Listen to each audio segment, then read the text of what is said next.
नमो भगवते वासुदेवाय। प्यारे भक्तों, आज आप सभी श्रवण करें परिवर्तनी एकादशी की व्रत कथा। भाद्रपद के शुक्ला पक्ष की एकादशी को परिवर्तनी एकादशी कही जाती है। इस वर्ष 14 सितंबर 2024 को परिवर्तनी एकादशी का पर्व मनाया जाएगा। इस दिन भगवान श्री विष्णु के वामन रूप की पूजा की जाती है। इस व्रत को करने से व्यक्ति के सुख सौभाग्य में बढ़ोतरी होती है। इस एकादशी के विषय में एक मान्यता है कि इस दिन माता यशोदा ने भगवान श्री कृष्ण के वस्त्र धोए थे। इस दिन कान्हा की पालना रस में भी संपन्न हुई थी। अतः इस एकादशी को जल झूलनी एकादशी भी कहते हैं। मंदिरों में इस दिन भगवान श्री विष्णु श्री कृष्ण को पालकी में बैठाकर शोभा यात्रा निकाली जाती है। उनको स्नान कराया जाता है।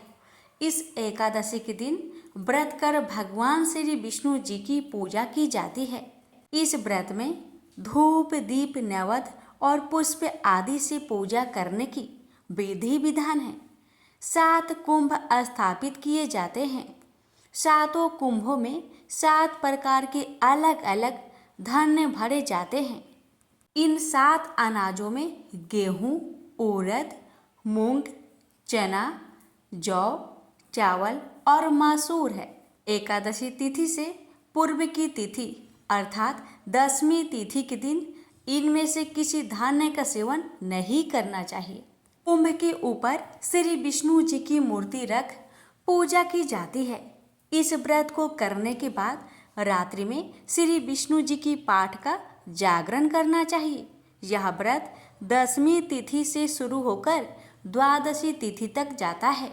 इसलिए इस व्रत की अवधि सामान्य व्रतों की तुलना में कुछ लंबी होती है। एकादशी तिथि के दिन पूरे दिन व्रत कर अगले दिन द्वादशी तिथि के प्रातः काल में अन्न से भरा घड़ा ब्राह्मण को दान दिया जाता है। राजस्थान में जल झूलनी एकादशी को डोल 11 भी कहा जाता है। इस अवसर पर यहाँ भगवान गणेश और माता गौरी की पूजा एवं आस्थापना की जाती है। देवी देवताओं को नदी तालाब के किनारे ले जाकर इनकी पूजा की जाती है।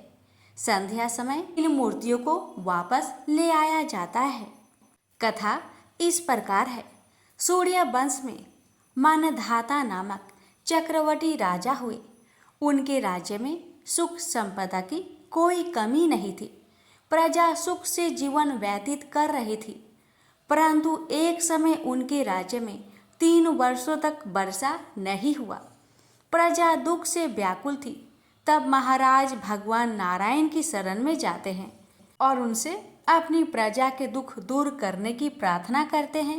राजा भादों के शुक्ल पक्ष की एकादशी का व्रत करते हैं। इस प्रकार व्रत के प्रभाव स्वरूप राज्य में वर्षा होने लगती है और सभी के कष्ट दूर हो जाते हैं। राज्य में पुनः खुशियों का वातावरण छा जाता है।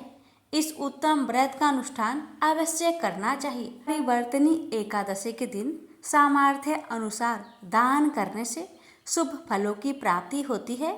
जल झूलनी एकादशी के दिन जो व्यक्ति व्रत करता है उसे भूमि दान करने और गौ दान करने के पश्चात मिलने वाले पुण्य फलों से अधिक शुभ फलों की प्राप्ति होती है। इस दिन भगवान विष्णु करवट बदलते हैं, इसलिए यह परिवर्तनी एकादशी भी कही जाती है। यह व्रत करने से वाजपेयी यज्ञ का फल मिलता है। जो मनुष्य इस एकादशी को भगवान विष्णु के वामन रूप की पूजा करता है उससे तीनों लोग पूज्य होते हैं। इस व्रत के बारे में भगवान श्री कृष्ण ने स्वयं युधिष्ठिर से कहा है, जो इस दिन कमल नयन भगवान का कमल से पूजन करते हैं वे अवश्य भगवान के समीप जाते हैं। जिसने भाद्रपद के शुक्ल पक्ष की एकादशी को व्रत और पूजन किया उसने ब्रह्मा विष्णु सहित तीनों लोकों का पूजन किया। अतः इस एकादशी का व्रत अवश्य करना चाहिए। प्रेम से बोलिए जय श्री हरि।